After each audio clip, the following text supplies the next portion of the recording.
Liam, tell us a little, what's your character's biggest dilemma within the story? I think his biggest dilemma is to come to terms with his own soul. In that he has been a crusader. He has taken part in barbaric battles for years, killed many people, and is really, for the first time, I think he knows he's dying and is confronting his soul, because he has come from Jerusalem at a period in time where Muslim, Jew and Christian are actually living in harmony with each other. And it's good. It's good for society, it's good for the world. So he's coming and he wants to pass this on, this wonderful jewel of knowledge to his son, his bastard son. So he's a man who's going to meet his maker quite soon, I think, and is troubled. Very much. It's I mean, given the power of cinema and how these images can be transported all over the world within a matter of minutes, it's very powerful media. And you know, what a message to be able to send across, that we do have to practice being more tolerant and more respectful of each other, no matter what our faiths or creeds are. I'm totally behind that message, yeah. Well, yes, there's certainly a resonance with what's happening in the Middle East today, sure, and other troubled spots.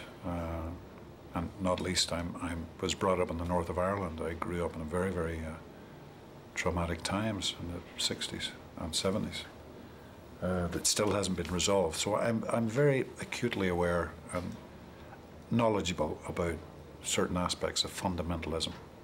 So it was good to be able to apply that in some way to the script, you know.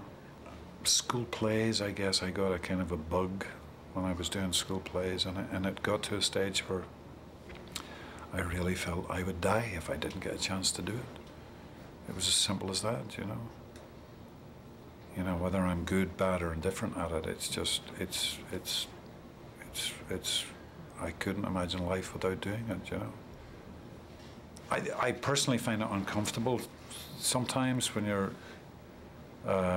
you know, you're with your kids, your wife, and, you know, people want to interfere with your life in some way, you know.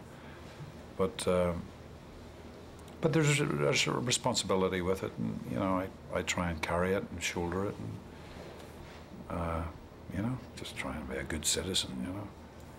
I was only in the film for the first 6 weeks, and this, over my shoulder, this castle was my set. This was where I did most of my filming, and this is a 12th century castle. It was spectacular, and how the Arthur Max, the production designer, you know, dressed it, and these thousands of extras, and it was majestic.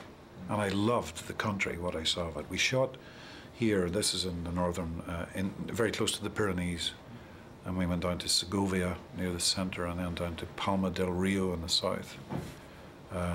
So I got to see quite a bit of Spain. I really loved it. I cannot wait to go back there.